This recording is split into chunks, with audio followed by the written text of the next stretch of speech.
स्वागत है आप सभी का आपके अपने चैनल लक्ष्य तक पर सीटेट स्पेशल क्लास में। आज की हमारी क्लास होने वाली है हिंदी पेडागोजी की। तो तैयार हो जाइए, हिंदी पेडागोजी का एक और ब्रह्मास्त्र आपके सामने आ गया है। पूरी क्लास को ध्यान से देखिए, क्योंकि यहाँ से जो भी प्रश्न हम आपको बताएंगे सीधे सीधे परीक्षा में आने की प्रबल संभावना है। ठीक, तो चलिए क्लास को शुरू करते हैं और ध्यान से पूरी क्लास को देखिएगा, क्योंकि हर प्रश्न में आपको एक ट्रिक देखने को मिलेगा। ठीक है, तो आज के इस प्रश्न को देखिए, बहुत सारे कठिन प्रश्न, बहुत सारे मीडियम के प्रश्न हैं, देख लीजिए इस प्रकार के प्रश्न बहुत सारे मिलेंगे आज की क्लास में। ठीक है, तो चलिए क्लास को शुरू करते हैं और देखिए कौन कौन से प्रश्न आज की क्लास में आए हैं। चलिए पहला प्रश्न देखेंगे क्या कह रहा है। पहले प्रश्न में कहा जा रहा है कि भाषा अधिगम के संदर्भ में इनपुट हाइपोथेसिस का संबंध किससे है। देख रहे हैं, इस शब्द को आपको समझ लेना चाहिए। ठीक, ए ऑप्शन करा कि भाषा के नियमों के स्पष्ट शिक्षण से, बी ऑप्शन करा कि भाषा के प्रयोग में सुधार से, और सी ऑप्शन करा कि समझने योग्य भाषा के संपर्क से, और डी ऑप्शन व्याकरणिक अभ्यास से। चलिए जल्दी से बता दीजिए कि इनपुट हाइपोथेसिस का संबंध किससे है। चलिए जल्दी बताइए। भाषा अधिगम के संदर्भ, बिल्कुल सही। देखिए ए ऑप्शन करा कि भाषा के नियमों के स्पष्ट शिक्षण से, बिल्कुल नहीं, इसका अर्थ ये नहीं होता, काट दीजिए। बी ऑप्शन करा कि भाषा के प्रयोग में सुधार से। भाई साहब, छोटा बालक को आप पढ़ा रहे हैं, 1 to 5 या 6 to 8 वालों को आप पढ़ा रहे हैं, तो वहां पर भाषा में सुधार अपने आप धीरे धीरे गति से हो जाता है, ये आपको भी पता होना चाहिए। ठीक है, तो इसलिए हमारा बी ऑप्शन भी कट जाएगा। सी ऑप्शन कह रहा है कि समझने योग्य भाषा के संपर्क से, यह हो सकता है। डी ऑप्शन कह रहा है कि व्याकरणिक अभ्यास से। हमने आपसे पहले भी बताया था कि व्याकरणिक अभ्यास और व्याकरण, ये सारे के सारे शब्द जो होते हैं वह निगेटिव होते हैं। ठीक है, तो यहाँ पर इतना जानते रहिएगा और इस प्रश्न का उत्तर जो होगा हमारा समझने योग्य भाषा के संपर्क से सही हो जाएगा। ठीक, इनपुट हाइपोथेसिस का जो संबंध है वह है समझने योग्य भाषा के संपर्क से। चलिए आगे बढ़ते हैं और अगला प्रश्न देखते हैं क्या कह रहा है। अगले प्रश्न में कहा जा रहा है, ध्यान से देखिएगा एकदम। ठीक, कहा जा रहा है कि एक शिक्षक कक्षा में बच्चों को पहले बोलने के लिए अवसर देता है। ठीक है, कोई क्लास है जिसमें टीचर बालक को सबसे पहले बोलने के लिए अवसर देता है, फिर पढ़ने लिखने की ओर ले जाता है। यह किस सिद्धांत पर आधारित है। प्रश्न तो बड़ा है, लेकिन अगर आपने समझ कर प्रश्न पढ़ लिया तो आप उत्तर दे सकते हैं। तो चलिए ऑप्शन देखते हैं। कह रहा है कि व्यवहारवादी सिद्धांत, बी ऑप्शन कह रहा है कि रचनावादी सिद्धांत, और अगला ऑप्शन कह रहा है कि प्राकृतिक अधिगम सिद्धांत, और डी ऑप्शन संरचनावाद सिद्धांत। चलिए संरचनात्मक सिद्धांत या संरचनावाद सिद्धांत, कमेंट करिए, जल्दी से उत्तर बता दीजिए कौन सा सही होने वाला है। चलिए तुरंत बताइए, प्रश्न संख्या 2 का उत्तर क्या आप लोग कमेंट करें, देखना चाहते हैं हम। चलिए बिल्कुल, देखिए अगर बात करें, एक शिक्षक कक्षा में बच्चों को पहले बोलने के लिए अवसर देता है, फिर पढ़ने लिखने की ओर ले जाता है, तो वह कभी भी हमारा व्यवहारवादी सिद्धांत नहीं होता। और व्यवहारवादी सिद्धांत के प्रवर्तक कौन थे, तो वाटसन महोदय थे, जिनका नाम जानते रहिएगा। ठीक है, वाटसन महोदय थे। और यहाँ पर रचनावादी का भी संबंध नहीं होगा, जो संबंध होगा वह किसका होगा, प्राकृतिक अधिगम सिद्धांत का होगा। यहां से हमारा इस प्रश्न का जो उत्तर होगा सी ऑप्शन सही हो जाएगा। ठीक, चलिए आगे बढ़ते हैं और अगला प्रश्न देखते हैं क्या कह रहा है। प्रश्न में कहा जा रहा है कि निम्न में से कौन सा भाषा शिक्षण का सर्वोत्तम उद्देश्य है। चलिए सर्वोत्तम उद्देश्य की बात कर रहा है तो कमेंट कर दीजिए और बताइए कि कौन सा सर्वोत्तम उद्देश्य होने वाला है। चलिए ए ऑप्शन कह रहा है कि शुद्ध व्याकरण सिखाना, बी ऑप्शन कह रहा है कि परीक्षाओं में अच्छे अंक लाना, और अगला ऑप्शन कह रहा है कि प्रभावी संप्रेषण क्षमता विकसित करना, और डी ऑप्शन कह रहा है कि कठिन शब्द याद करना। तो याद करना निगेटिव है, तुरंत काट दीजिए। अब आपको बताना है ए बी सी में से कौन सा हमारा ऑप्शन सही होने वाला है। तुरंत बताइएगा जल्दी से। चलिए भाषा शिक्षण का सर्वोत्तम उद्देश्य, देखिए सर्वोत्तम उद्देश्य की बात कर रहा है, वो भी भाषा शिक्षण की। तो अभी मैंने जस्ट बताया कि शुद्ध व्याकरण सिखाना, ए ऑप्शन कह रहा है ना, व्याकरण की बात ही नहीं करेंगे भाषा शिक्षण में, यहाँ पर हमारा गलत हो जाएगा। अब आप कई लोग ऐसे होंगे जो सोचेंगे कि हिंदी पढ़ रहे हैं और व्याकरण की बात ना करें, ऐसा कैसे। तो भाई साहब यहाँ पर छोटे बच्चों के लिए प्रश्न आप हल कर रहे हैं, ठीक है? छोटे बच्चे व्याकरण को नहीं जानते, आपको यह जानना पड़ेगा, ठीक है? 1 से लेकर 8 तक के बालक को व्याकरण की उतनी नॉलेज नहीं होती, इसलिए सीटेड व्याकरण को नकारात्मक मानता है। यहाँ पर हमारा ए ऑप्शन कट जाएगा। बी ऑप्शन कह रहा है कि परीक्षाओं में अच्छे अंक लाना। आपको किसी भी प्रश्न में अंक लाने की बात करें, उत्तीर्ण करने की बात करें, परीक्षा पास करने की बात करें, ये सब शब्द मिल जाएं तो वहां पर आपको उसे काट देना चाहिए, क्योंकि ये निगेटिव होते हैं, ठीक है? तो यहाँ पर हमारा जो भाषा शिक्षण का सर्वोत्तम उद्देश्य होगा वह होगा प्रभावी संप्रेषण क्षमता विकसित करना, ठीक है? प्रभावी संप्रेषण क्षमता विकसित करना, यही हमारा भाषा शिक्षण का सर्वोत्तम उपाय होता है या सर्वोत्तम उद्देश्य होता है, ठीक? चलिए आगे बढ़ते हैं और अगला प्रश्न देखते हैं क्या कह रहा है। अगले प्रश्न में कहा जा रहा है कि बहुभाषी कक्षा में हिंदी शिक्षण के लिए सबसे उपयुक्त रणनीति कौन सी है? बहुत ही इंपॉर्टेंट प्रश्न है, नोट करिए और बताइए क्या कह रहा है। हिंदी शिक्षण के लिए सबसे उपयुक्त रणनीति कौन सी है? ए ऑप्शन कह रहा है कि केवल हिंदी का प्रयोग, बी ऑप्शन कह रहा है कि मातृभाषा को पूरी तरह प्रतिबंधित करना, सी ऑप्शन कह रहा है कि मातृभाषा और हिंदी के बीच संबंध स्थापित करना, और डी ऑप्शन कह रहा है कि केवल पाठ्य पुस्तक पर निर्भर रहना। चलिए तुरंत बताइए कि कमेंट बॉक्स में इसका उत्तर क्या होने वाला है। चलिए कमेंट करिए प्रश्न संख्या 4 का उत्तर क्या हो रहा है। ठीक ठीक, देखिए केवल हिंदी का प्रयोग कर रहा है, ए ऑप्शन में केवल हिंदी का प्रयोग कर रहा है तो काट दीजिए। जहां पर केवल शब्द लग जाता है वह लगभग पूरा का पूरा सेंटेंस निगेटिव बन जाता है, तो यहाँ पर हमारा उत्तर ये रॉन्ग हो जाएगा। बी ऑप्शन कह रहा है कि मातृभाषा को पूरी तरह प्रतिबंधित करना, बिल्कुल नहीं, मातृभाषा को आप प्रतिबंधित ही नहीं कर सकते, पूरी तो बात ही छोड़ दीजिए, ठीक है? तो क्योंकि बालक की मातृभाषा जो होती है वह उसकी प्रथम भाषा होती है, इतना आपको पता होना चाहिए, ठीक? तो यहाँ पर हमारा बी ऑप्शन भी कट जाएगा। और डी ऑप्शन कह रहा है कि केवल पाठ्यपुस्तक पर निर्भर, बिल्कुल नहीं, सिर्फ पाठ्य पुस्तक पर ही नहीं निर्भर रहेंगे, आपको यह पता होना चाहिए और अब तक आप जान भी गए होंगे, ठीक है? तो यहाँ पर उत्तर जो होगा हमारा मातृभाषा और हिंदी के बीच संबंध स्थापित करना, यही हमारा बहुभाषी कक्षा में हिंदी शिक्षण के लिए सबसे उपयुक्त रणनीति होती है, ठीक है? तो यहाँ पर प्रश्न का उत्तर तीसरा ऑप्शन हमारा सही हो जाएगा। तुरंत आगे बढ़ेंगे, देखेंगे क्या कर रहा है हमारा अगला प्रश्न। चलिए अगले प्रश्न में कहा जा रहा है कि भाषा सीखने में त्रुटियों को किस रूप में देखा जाना चाहिए। एक बात को याद करिएगा कि भाषा त्रुटियां जो होती हैं बालक की संचयी पूंजी होती है या सीखने की स्वाभाविक प्रक्रिया होती हैं, ठीक है? और कभी भी आप उनकी त्रुटियों को नकार नहीं सकते, इतना आप जानते रहिएगा।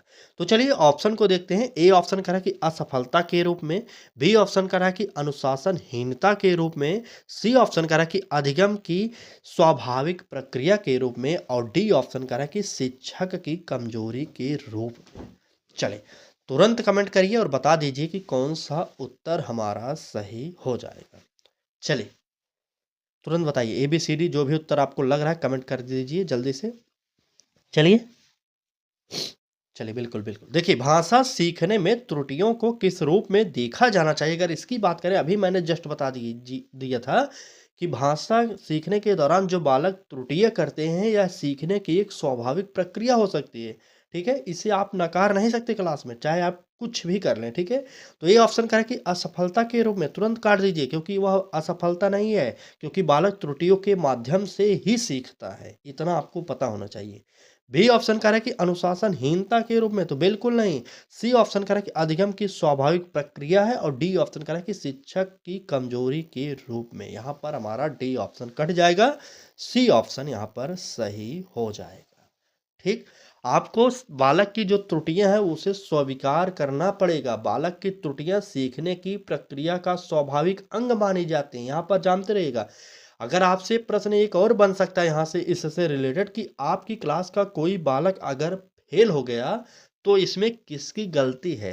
तो आप शायद टीचर हो तो आप अपना गलती न माने, लेकिन सीटेट कहता है कि बालक की गलती कभी भी नहीं होगी। बालक फेल हो रहा है तो उसमें कहीं ना कहीं टीचर की गलती होगी, नहीं तो सिलेबस की, नहीं तो किताब की गलती होने वाली है। बालक कभी नहीं गलत होगा सीटेट के अकॉर्डिंग, यह जानते रहिएगा, ठीक? चलिए आगे बढ़े। चलिए आगे बढ़ते हैं। क्लास अच्छी लग रही है तो लाइक कर दीजिए, चैनल पर पहली बार आए तो सब्सक्राइब कर लीजिए, क्योंकि इस बार हमने ठान लिया है कि आपको सीटेट में 100 प्लस स्कोर दिला देना है। ठीक, देखते हैं अगले प्रश्न में क्या कह रहा है। प्रश्न में कहा जा रहा है कि पठन कौशल का कौन सा स्तर अर्थ ग्रहण से संबंधित है। तो चलिए जल्दी से बता दीजिए, क्या यांत्रिक पठन होगा, मौन पठन होगा, भावात्मक पठन होगा या आलोचनात्मक पठन होगा।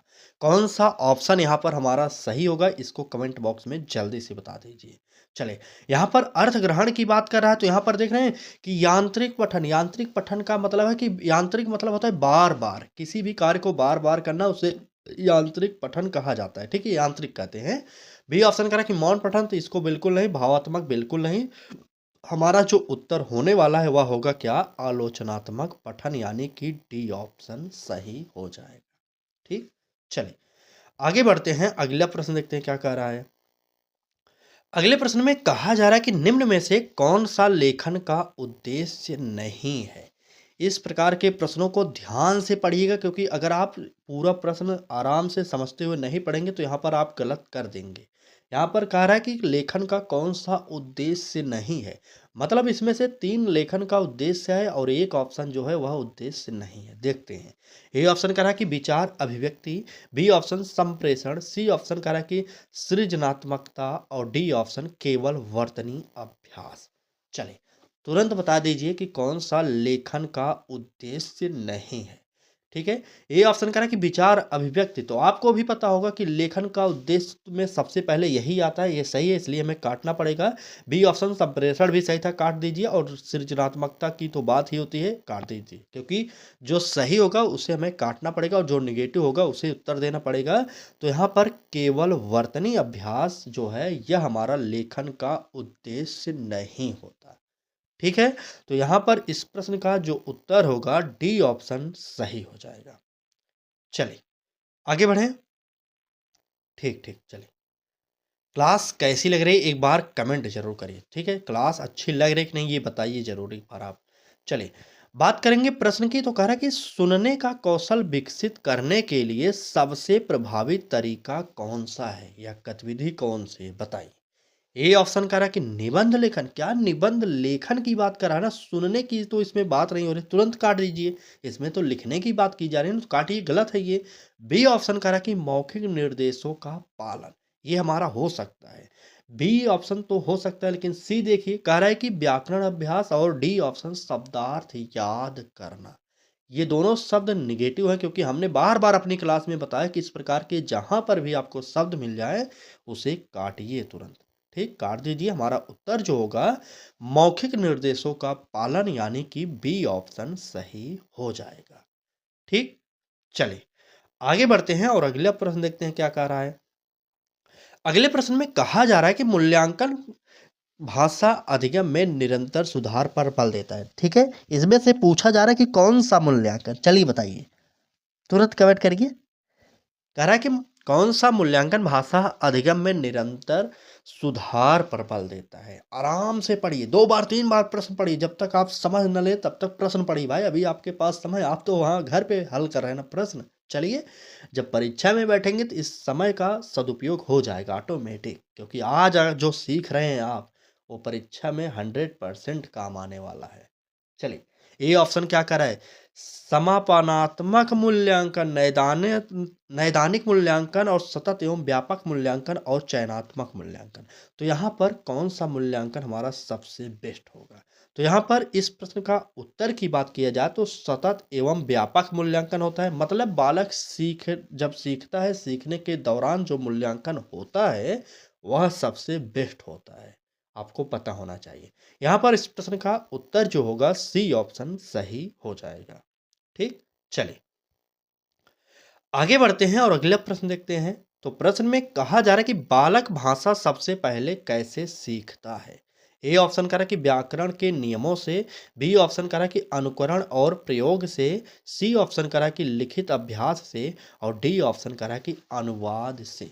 चलिए बालक सबसे पहले भाषा किस प्रकार से कैसे सीखता है ये आपको बताना है। तो देखिए यहाँ पर अनुवाद से और लिखित अभ्यास से जो ऑप्शन दिए गए हैं ये दोनों के दोनों कट जाएंगे, क्योंकि ये शब्द ही अपने आप में निगेटिव हैं। ये ऑप्शन कह रहा है कि व्याकरण के नियमों पर, बिल्कुल नहीं, व्याकरण के नियमों से बालक नहीं सीखता। बालक तो व्याकरण को जानता ही नहीं, तो व्याकरण के नियमों से बालक भाषा कैसे सीखेगा? तो यहाँ पर वो गलत होगा। हमारा जो उत्तर होगा क्या होगा? बी ऑप्शन सही होगा। कैसे? अनुकरण और प्रयोग से। ठीक, चलिए बी ऑप्शन को नोट करिए और आगे बढ़िए। अगला प्रश्न देखते हैं क्या कह रहा है। अगले प्रश्न में कहा जा रहा है कि रचनावादी दृष्टिकोण के अनुसार शिक्षक की भूमिका क्या है? ए ऑप्शन कह रहा है कि ज्ञान का स्रोत है, बी ऑप्शन कह रहा है कि अनुशासक है, सी ऑप्शन कह रहा है कि मार्गदर्शक और सहायक है, डी ऑप्शन परीक्षक का है। चलिए, शिक्षक की भूमिका पूछा जा रहा है। हमने अपनी पिछली क्लास में भी बताया था कि जहां पर भी शिक्षक की भूमिका मिल जाए वहां पर एक ऑप्शन को जरूर खोजिएगा, सुविधादाता की, परामर्शदाता की, या मार्गदर्शक की, या सहायक की। ठीक है, तो इन प्रकार के शब्दों को अगर आप पा जाएं ऑप्शन में, तुरंत सही करिएगा। शिक्षक का यही मेन कार्य होता है। तो यहाँ पर हमारा तीसरे ऑप्शन में ये शब्द मिल गया, तो बिल्कुल सही, मार्गदर्शक और सहायक इस प्रश्न का उत्तर हो जाएगा। ठीक, चलिए देखिए, आप कमेंट करते रहिए। कमेंट करने से एक बात हो जाती है ना, फायदा क्या होता है। देखिए, कमेंट अगर आप करेंगे, मान लीजिए आपका उत्तर सही हुआ तो मान लीजिए हमेशा के लिए याद रहेगा। अगर गलत भी हुआ तो जब मैं उत्तर बताऊंगा तो वह हमेशा के लिए आपको याद हो जाएगा। तो कमेंट लगातार करते रहिए, प्रश्न संख्या लिखिए, उसके बाद आपको जो भी लग रहा है कि ABCD जो भी सही हो रहा है उसको कमेंट करते रहिए। ठीक है, चलिए बात करेंगे अगले प्रश्न की। तो कह रहा है कि हिंदी शिक्षण में कविता का प्रयोग किसके लिए सर्वाधिक उपयोगी है? बताइए। ए ऑप्शन कह रहा है कि व्याकरण सिखाने के लिए, बी ऑप्शन कह रहा है कि भाषा की लय और संवेदना के विकास के लिए, सी ऑप्शन कह रहा है कि केवल पाठ्यक्रम पूरा करने के लिए, और डी ऑप्शन कह रहा है कि कठिन शब्द सिखाने के लिए। चलिए, प्रश्न संख्या 12 का उत्तर कमेंट बॉक्स में बता दीजिए। व्याकरण सिखाने की बात कर रहा है, ए ऑप्शन में काट दीजिए। कठिन शब्द सिखाने की बात कर रहा है, डी ऑप्शन में काट दीजिए। सी ऑप्शन में कह रहा है कि केवल पाठ्यक्रम पूरा करने के लिए, काट दीजिए। भाई साहब, किसी भी कार्य को आप नहीं कराएंगे ऐसे कि सिर्फ पाठ्यक्रम आपका पूरा हो जाए तो आपका काम खत्म। ऐसा नहीं है, बालक को सीखना भी चाहिए। बालक सीखता है कि नहीं ये आपको देखना पड़ेगा। आप एक टीचर हैं तो ये समझिए आप। ठीक है, तो यहाँ पर उत्तर जो होगा बी ऑप्शन होगा। कैसे? भाषा की लय और संवेदना के विकास के लिए। ठीक, तो यहाँ पर उत्तर जो होगा बी ऑप्शन हमारा सही हो जाएगा। चलिए आगे बढ़ते हैं और अगला प्रश्न देखते हैं क्या कह रहा है। अगले प्रश्न में कहा जा रहा है कि निम्न में से कौन सी गतिविधि बोलने के कौशल को बढ़ाती है? ए ऑप्शन कह रहा है कि शब्दकोश अभ्यास, बी ऑप्शन कह रहा है कि समूह चर्चा, सी ऑप्शन कह रहा है कि मौन पठन, और डी ऑप्शन श्रुत लेख। चलिए, बोलने की कौशल की बात कर रहा है, किसे बढ़ाता है बताइए। चलिए तुरंत बताइए। श्रुत लेख मतलब सुनकर लिखना, तो काट दीजिए। मौन पठन, अगर भाई साहब मौन पठन ही करेंगे तो वहां पर बोलने का कौशल विकास ही कैसे होगा, तो काटिए। ये ऑप्शन करा कि शब्दकोश अभ्यास, बिल्कुल नहीं, अभ्यास की बात नहीं। जो हमारा समूह चर्चा होता है इसके द्वारा हमारा बोलने के कौशल बढ़ जाते हैं। ठीक है, समूह में चर्चा करेंगे तो कई लोग होंगे, कई टॉपिकों पर बात होगी, तो यहाँ पर हमारा जो बोलने का कौशल है बहुत अच्छे से विकास कर जाएगा। इसलिए हमारा इस प्रश्न का जो उत्तर होगा बी ऑप्शन सही हो जाएगा। ठीक, चलिए आगे बढ़ते हैं और अगला प्रश्न देखते हैं। उस प्रश्न का उत्तर था बी ऑप्शन, बिल्कुल। प्रश्न में कहा जा रहा है कि भाषा प्रयोगशाला का मुख्य उद्देश्य है, लैंग्वेज लैब की बात कर रहा है। ठीक है, ए ऑप्शन कर रहा है कि परीक्षा की तैयारी, तुरंत काटिए। व्याकरण रटना काट दीजिए, लेखन अभ्यास काट दीजिए। सी ऑप्शन निकल गया। देख रहे हैं, क्या आप भी इस प्रकार से उत्तर निकाल ले रहे हैं कि नहीं निकाल पा रहे हैं? अगर आप अभी भी इस प्रकार के उत्तरों को नहीं खोज पा रहे हैं, इतने सरल उत्तरों को, तो थोड़ी सी मेहनत आप और करिए।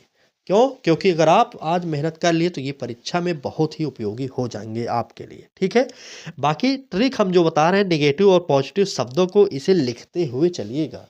हम हर क्लास में निवेदन कर रहे हैं, लिख लीजिए भाई साहब।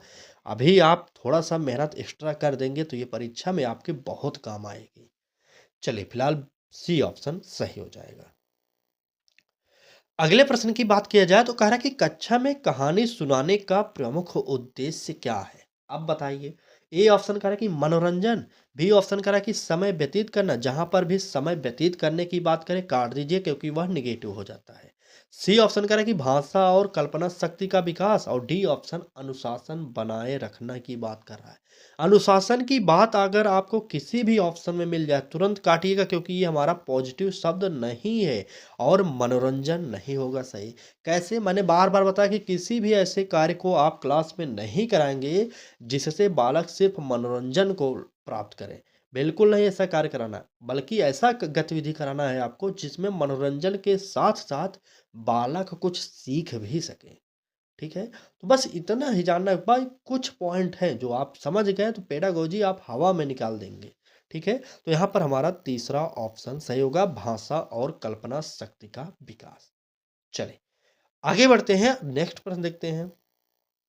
यहाँ पर कह रहा है कि निम्न में से कौन सा भाषा कौशल उत्पादक है? उत्पादक की बात कर रहा है।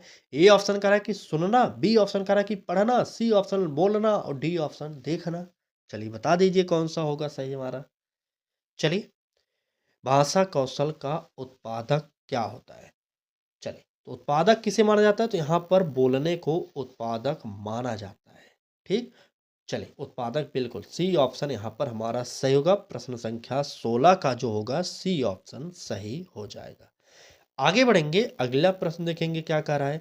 अगले प्रश्न में कहा जा रहा है कि त्रुटि सुधार का सबसे उपयुक्त समय कौन सा है? मतलब कि बालक जो गलतियां करता है वो उसके सुधार के लिए हमारा सबसे उपयुक्त समय कौन सा होगा, ये आपसे पूछा जा रहा है। बताइए। ए ऑप्शन कह रहा है कि तुरंत हर बार, बी ऑप्शन कह रहा है कक्षा के अंत में, सी ऑप्शन कह रहा है कि विद्यार्थी के आत्मविश्वास को बनाए रखते हुए, डी ऑप्शन कह रहा है कि केवल परीक्षा में। चलिए जल्दी से बताइए कि त्रुटि सुधार यानी एरर को सुधार कब कर देंगे आप?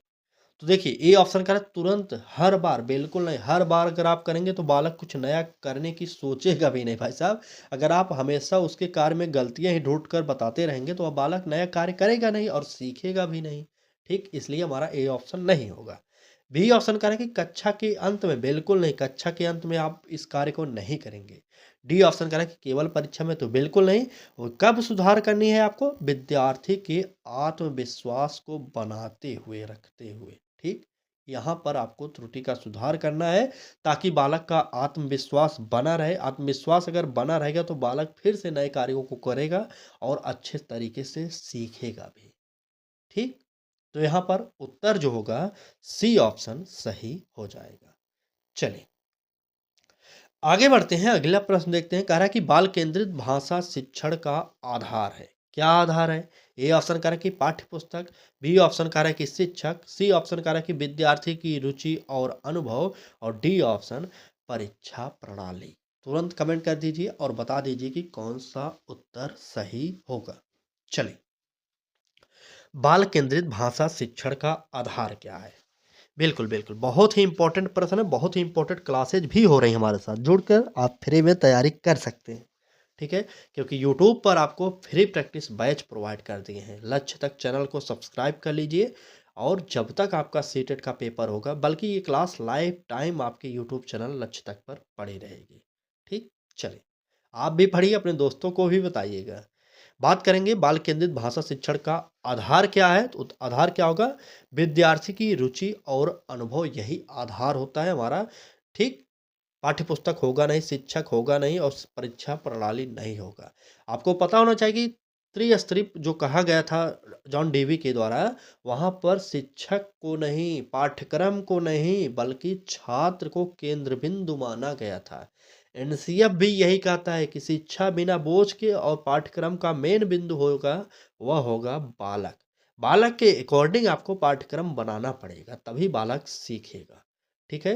तो यहाँ पर तीसरा ऑप्शन हमारा सही होगा। आगे बढ़ेंगे, अगला प्रश्न देखेंगे। चलिए, प्रश्न में कहा जा रहा है कि कौन सा कौशल अन्य सभी कौशलों की आधारशिला है? ए ऑप्शन कर रहा है कि लेखन, बी ऑप्शन पठन, सी ऑप्शन श्रवण और डी ऑप्शन व्याकरण। चलिए, सभी कौशलों की आधारशिला की बात कर रहा है तो बिल्कुल सही, वह होगा श्रवण कौशल, यानी कि सी ऑप्शन सही हो जाएगा। आगे बढ़ेंगे, तुरंत अगला प्रश्न देखेंगे क्या कह रहा है। चलिए, क्लास अच्छी लग रही हो तो एक बार लाइक ज़रूर कर दीजिए। एक लाइक करिए, यह क्लास 10 लोगों तक पहुँचती है कम से कम। यूट्यूब का ऐसा एल्गोरिथम है कि ना, अगर आप एक लाइक कर देंगे तो यह क्लास अधिक से अधिक लोगों तक पहुँच जाएगी और हमारा उससे कुछ फ़ायदा नहीं होता लाइक से, ठीक है? और अधिक से अधिक लोगों तक पहुँच जाएँगे तो इस क्लास का लाभ अधिक से अधिक लोग ले पाएँगे, ठीक? क्योंकि फ्री शिक्षा पर सबका हक होता है, तो थोड़ा-सा आप सपोर्ट करिए, लाइक कर दीजिए, ठीक? चलिए, और कुछ करिए या ना करिए, लाइक करिए। क्लास अच्छी लग रही हो तभी करिएगा लाइक, नहीं तो मत करिएगा। ठीक है? चलिए, देखते हैं प्रश्न क्या कह रहा है। कह रहा है कि भाषा शिक्षण में संदर्भ का महत्व है। संदर्भ का क्या महत्व है? आप बताइए। ए ऑप्शन कह रहा है कि भाषा को कठिन बनाने के लिए, भाई साहब भाषा को आप कठिन कभी भी नहीं बनाने की बात करेंगे, ठीक है? काट दीजिए। बी ऑप्शन कह रहा है कि शब्दों की संख्या बढ़ाने के लिए, तो बिल्कुल नहीं, काट दीजिए, यह भी नेगेटिव होगा। सी ऑप्शन कह रहा है कि अर्थ को स्पष्ट और जीवंत बनाने के लिए, तो यही हमारा ऑप्शन सी सही हो जाएगा। ठीक? बिल्कुल, सी ऑप्शन सही हो जाएगा। चलिए, आज की क्लास में बस इतने ही प्रश्न थे, बाकी क्लास आपको कैसी लगी कमेंट में ज़रूर बताइएगा। आज की क्लास में कितने प्रश्न आपके सही हुए ये भी आपको बताना है। देखिए, आप लोग काफ़ी बार कह रहे थे कि सरल प्रश्न है, इसलिए हम 2-3 क्लासेज करा रहे हैं, लगातार क्लासेज करा रहे हैं आपको। जो भी हिंदी की क्लासेज आ रहे हैं, लगातार टफ वाले क्वेश्चन ही आपको प्रोवाइड किए जा रहे हैं। ठीक? तो चलिए, क्लास अच्छी लगी हो तो लाइक करिए। अभी तक चैनल को सब्सक्राइब ना किए हो तो कर लीजिए, बेल आइकन को ऑन कर लीजिए। बाकी सीटेट की तैयारी 8 फरवरी तो का आपको कराएँगे। 8 फरवरी आपका एग्ज़ाम डेट है भाई साहब, 8 फरवरी को सुबह तक क्लास कराएँगे। ठीक? चलिए, क्लास में बस इतना ही था। कल फिर मिलेंगे एक नए क्लास के साथ, तैयार रहिएगा। तब तक के लिए धन्यवाद।